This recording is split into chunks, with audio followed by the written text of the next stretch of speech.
Hey everyone, Ken here with Ken's Creations and Couture.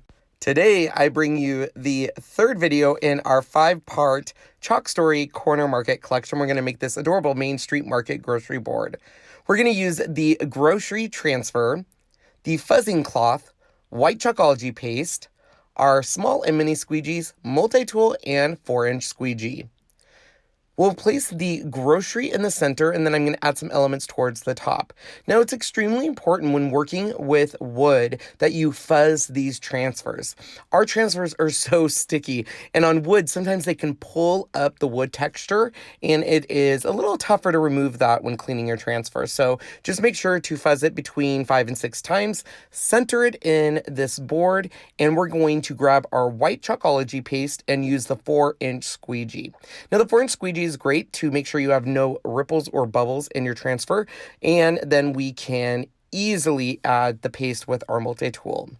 Now, I'll also use the 4-inch squeegee. It is the quickest way to put down our paste on bigger transfers, and it also ensures that you don't have a lot of lines from the squeegee that dry as you're using it on other parts.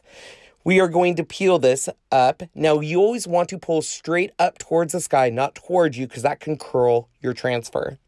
Now, I wanted to add a little bit more to this. So part of the grocery collection is a Main Street Market. We actually used this on the chicken board, which was our second video, and I loved it. I just think it adds so much charm. So we'll use our mini squeegee to apply white chalkology paste, remove the excess, put it back in the jar, and do the reveal once again. This board was really sticky, you guys. So I could have even probably fuzz that up even more. There is these cute little squiggle marks part of the grocery transfer. So on each side of the Main Street Market, we can go ahead and use that.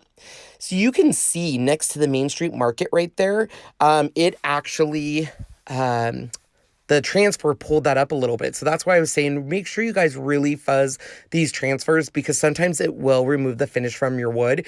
And if you fuzz it, you can avoid that. Now, we added the squiggle to one side, immediately picked it up and put it on the other side. You can do this without cleaning your transfers. You just can't keep repositioning it because it'll transfer the paste. But look at how great it looked, and it was a super quick project.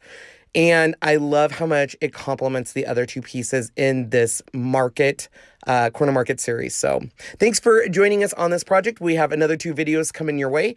Check the links for all of your Chalk Couture needs, and thanks for watching. Bye, everyone.